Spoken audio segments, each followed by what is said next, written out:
Okay, Assalamualaikum warahmatullahi wabarakatuh.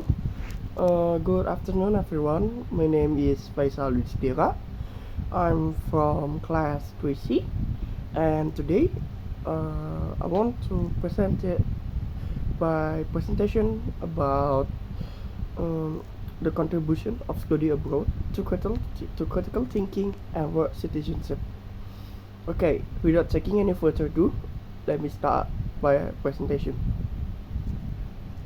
Okay, this paper was written by A. Min Nguyen, who is an associate professor of philosophy and Chautauqua lecture coordinator at Eastern Kentucky University.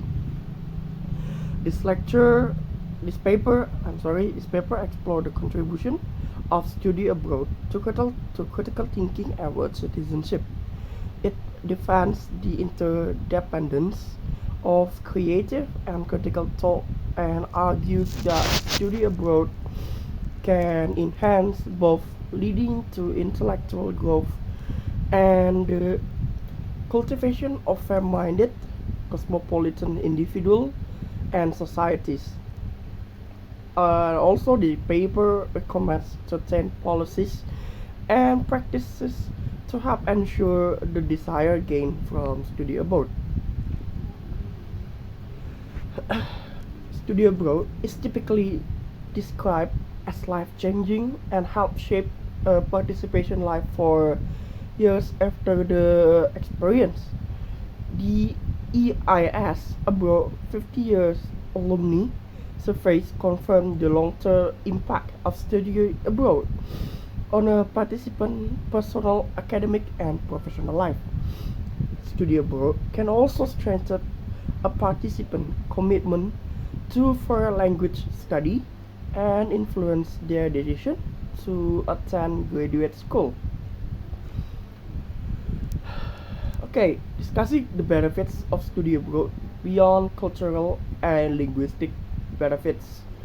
For example, Tracy Ronscombe Williams shows that students who study abroad generally demonstrate a greater increase in intercultural communication skills after their time abroad than students who stay on college. Additionally, study abroad can trigger an interest in a career direction pursued thereafter, enable participants to acquire skill sets that influence their career path, enhance their ability to speak a foreign language used in the workplace, and prompt them to engage in international work or volunteerism. And all this paper discuss the inseparability of creativity and critically. It argues that creative thinking involves a process of making or constructing, whereas critical thinking involves a process of judging or assessing. However, when engaged in sound thinking in a self-reflective manner, one cannot help performing the creative and critical functions simultaneously. A mature mind cannot form high-quality thoughts without ascertaining their worth, and such ascertaining includes a critical component. Nor can improve well-reasoned critics absent creative effort, because it has to envision alternative possibilities and craft the analysis and interpretation involved. Creativity thus requires criticality and vice versa. Overlapping and interacting with each other, they are integrated and inseparable aspects of excellence of thought. In so far, as the creative implies the critical, and improvement in creative thinking implies an improvement in critical thinking. The paper discusses the interdependence of intellectual traits. According to Paul Elder model, the traits characteristically present in critical thinkers include intellectual humility, intellectual courage, intellectual empathy, intellectual perseverance, intellectual integrity, intellectual autonomy, confidence in reason, and firm-mindedness. These traits are not independent of each other but rather interdependent. For example, to realize what we know and what we don't know, we need both intellectual integrity and intellectual courage. Intellectual integrity enables us to be true to our own thinking and to recognize the limits of our knowledge as well as the limitation of our point of view.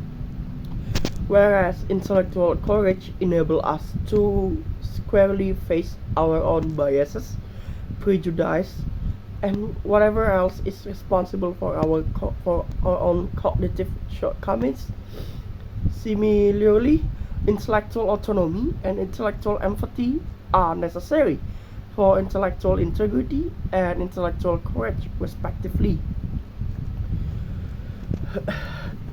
This paper discusses the cultivation of critical thinking. It argues that study abroad can spur the growth of several intellectual traits, including intellectual humility, firm-mindedness, and tolerance for ambiguity. For example, the EIS survey found that 98% of study abroad participants said it expanded their understanding of their own cultural biases, and 89% said it empowered them to tolerate ambiguity. Additionally, the cultivation of critical thinking requires a commitment to the fair play of reason, which involves treating all viewpoints alike, without reference to one's own advantage or the advantage of any of one's group. To discharge this duty, one needs intellectual humility, which involves recognizing one's own ignorance and limitation, and considering opposing views in their strongest form so as not to dismiss or disparage them out of ignorance or bias. Okay. This paper discussed the Socratic ideal of rationality and how study abroad can contribute to its realization. Socrates was a proponent and exemplar of demanding paradigm of critical thinking, which involved fair-mindedness, creativity, and commitment to reason. Study abroad can help cultivate these traits by expanding one's understanding of cultural biases, encouraging exploration of older cultures, and empowering one to tolerate ambiguity, as I mentioned before. Additionally, a critical society, as characterized by William Graham Sumner, is one in which the critical habit pervades all its pores, enabling individual to take up the problem of life in a thoughtful and reflective manner. Such a society is slow to believe can hold things as possible or probable without certainty or pain, and is uninfluenced by the emphasis or confidence with which assertions are made on one side or the other. Study abroad can contribute to the realization of this critical society by fostering the growth of fair-minded, creative, and critical individuals and societies.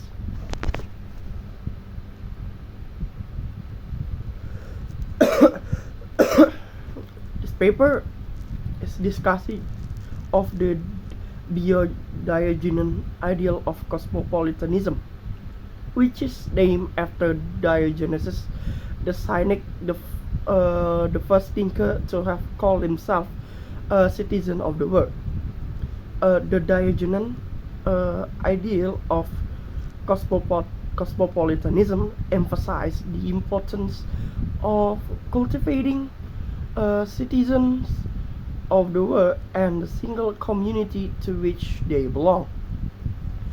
Study abroad can contribute to the realization of this ideal by fostering the growth of cosmopolitan virtues and commitments, such as concern for others on account of shared humanity and respect for legitimate differences.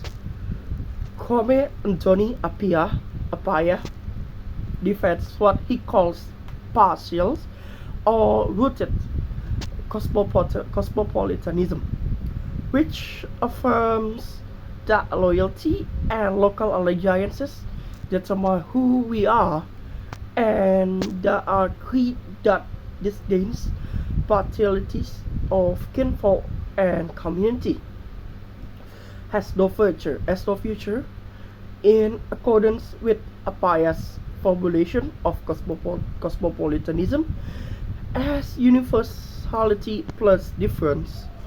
Cosmopolitan features include concern for others on account of shared humanity and respect for legitimate difference.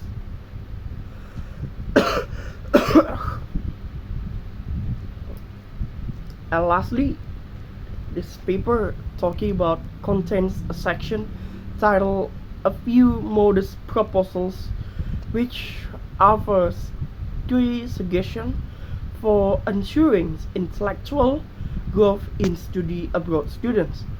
The first proposal is that study abroad should be part of any significant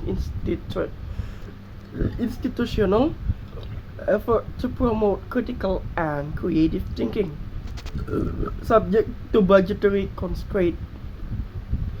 The second proposal is that study abroad program should be structured in a way that increases participant chances of adapting to the host country's culture, as adaptation is the critical mechanism that underlines the robust correlation between living overseas and enhanced creativity.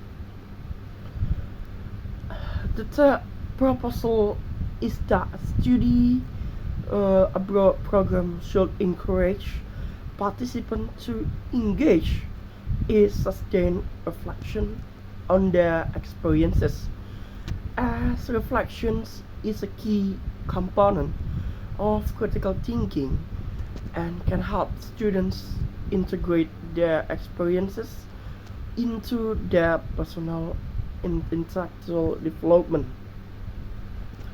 Okay, so basically this paper is talking what we need, and what and how much benefit that we got for if we going to overseas student overseas learning. I mean, like we going abroad to another country to continue our study, especially to the country that is different from our culture, from what we believe, what we thought of the cultures. So yeah, study abroad also help us to continue our career, to shape them better, and help us to mindfulness and receive new knowledge. I think that's it from me. If there are any mistake on my presentation, I'm sorry. And also I want to talk that maybe I don't look 100% okay, or my voice is cracking or something, or yeah, I'm sorry because I'm not feeling healthy, but yeah, I'm fine. So thank you for watching my presentation, and see you guys again. Hopefully you guys always happy and healthy. Bye, see you. Good afternoon everyone.